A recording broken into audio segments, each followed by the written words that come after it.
selamat sore. Selamat sore, apa kabar Ya, dokter? alhamdulillah baik. Gimana kegiatannya di tengah pandemi saat ini? Pasti sibuk banget ya dokter ya? Ya, seperti inilah. Tapi tetap semangat ya Oke, dok? tetap semangat. Tetap semangat. Bersama Kona. Nah, Ya, ngomong tentang Kona, aku mau tanya-tanya ya, sedikit ya dok. silakan. Kenapa sih milihnya itu Hyundai Kona? Baik.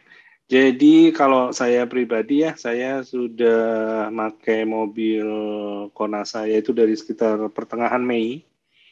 Jadi mungkin 2 bulanan ya. Dan hari ini sudah jalan 11.000 tuh mobil saya. Nah, jadi awalnya saya membeli Kona karena memang saya tadinya ada SUV Honda yang sudah umur 8 tahun mau saya ganti gitu ya. Terus ya seperti biasa nyari-nyari mobil apa nih yang baru gitu ya. Itu saya nyarinya sih kadang-kadang ke YouTube dulu gitu ya. Ada berita apa gitu. Nah, itu kebetulan yang banyak nongol tuh tentang mobil elektrik si siapa? Ioniq dan Kona tuh ya. Nah, dari situ mulai apa ya? Apa sih ini mobil listrik gitu ya? Sebetulnya sebagai calon pembeli yang pertama-tama adalah kita nggak tahu nih mau ngebayang punya mobil listrik ini apa kemudahannya, apa kesulitannya gitu ya? Apakah nyetirnya seperti mobil biasa ataukah saya harus belajar sesuatu cara nyetir mobil gitu kalau punya mobil listrik gitu ya. Itu sempat terpikir. Nah, jadi banyak saya buka itu dari blog apa tuh vlogger itu ya di YouTube, terutama si siapa Pak Fitra Eri itu ya. Terus terang saya jadi ngambil Kona gara-gara karena ngelihat videonya dia tuh. Nah, kemudian hal lain adalah ternyata setelah saya ikuti baik dari vlogger yang lain, sepertinya sih nggak ada beda ya nyetir pakai mobil listrik ini. Nggak ada sesuatu saya harus mengubah kebiasaan saya nyetir. Hanya saja sempat yang bertanya-tanya adalah dalam hal ada regenerative braking tuh. Nah itu karena di vlogger yang lain bilang ini bisa one pedal driving gitu ya. Wah ini nggak ngebayang nih sebelum punya mobilnya gitu ngebayangin one pedal driving kayak apa. Tapi karena one pedal driving itu juga yang belakangan terus terang saya jadi malas nyetir mobil biasa lagi gitu ya karena ada one pedal driving itu. Nah jadi itu yang pertama. Yang kedua tentang apa tuh pengisian baterai dan garansi dari baterainya itu yang awalnya bikin was-was tapi ternyata eh, dari Hyundai memberikan garansi baterainya 8 tahun dan saya terus terang punya mobil selama ini maksimal saya pertahankan tuh biasanya sekitar 10 tahun ya kemarin yang sebelum yang saya ganti Kona saya itu saya miliki sudah 8 tahun gitu jadi kalau digaransi 8 tahun paling tidak saya nggak mikir baterai sampai nanti suatu hari saya menjual mobil Kona saya gitu untuk diganti dengan yang lain. Nah, kemudian juga ke pengisian.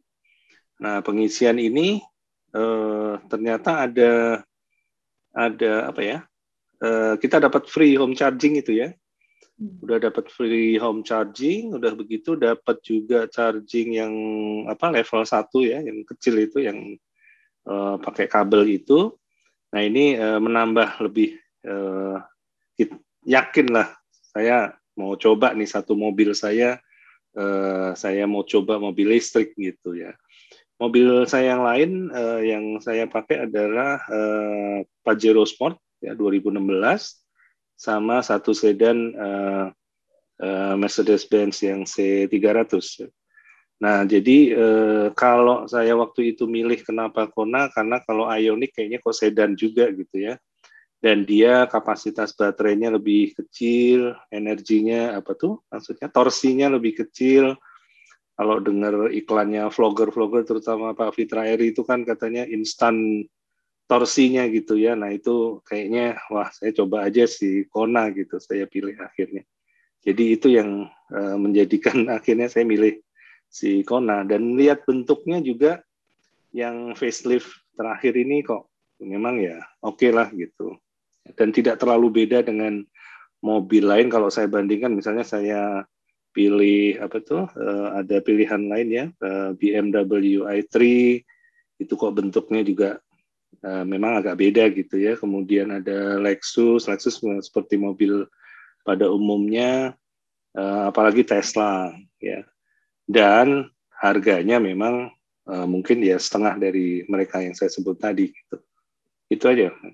Oke, kalau tadi kan Bapak bercerita tentang gimana akhirnya memutuskan pilihan terhadap Hyundai Kona. Nah, sekarang kan Bapak sudah memakai kan Hyundai Kona. Betul. Kesan-kesannya gimana sih setelah memakai Hyundai Kona? Apa akan menambah Hyundai Ioniq yang kedua? Baik, terima kasih. Bukan masalah menambah Ioniq atau Kona lagi ya, tetapi mungkin pada akhirnya saya akan mengganti mobil saya berikutnya ke mobil listrik. Wow, mantap. Ya, karena jadi setelah punya, ya kenapa nggak orang pakai mobil listrik ya? Satu tadi udah disebut hemat sekali, yaitu hemat sekali.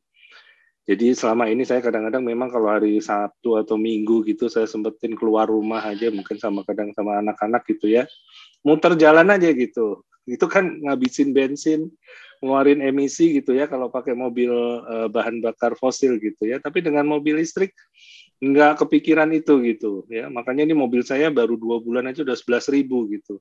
Jadi lebih sering ngider di jalan aja gitu. Yang kedua, hal lain lagi, kalau kita pakai mobil bensin, kalau kita nunggu tuh ya, nunggu jemput gitu ya, itu kadang-kadang kan harus di tempat parkir, mesin jalan terus, kadang-kadang kepikiran nih CO-nya masuk nggak sih gitu ya. Tapi dengan mobil listrik nggak sama sekali tuh, ya, karena mesin juga nggak ada mesin yang hidup. Si kompresor AC itu kan punya motor sendiri ya, kalau kita baca tentang kompresor AC-nya si mobil listrik itu mereka punya motor kecil sendiri yang dia jalan hanya kalau saya lihat sekitar 300 watt gitu ya, itu cukup kecil.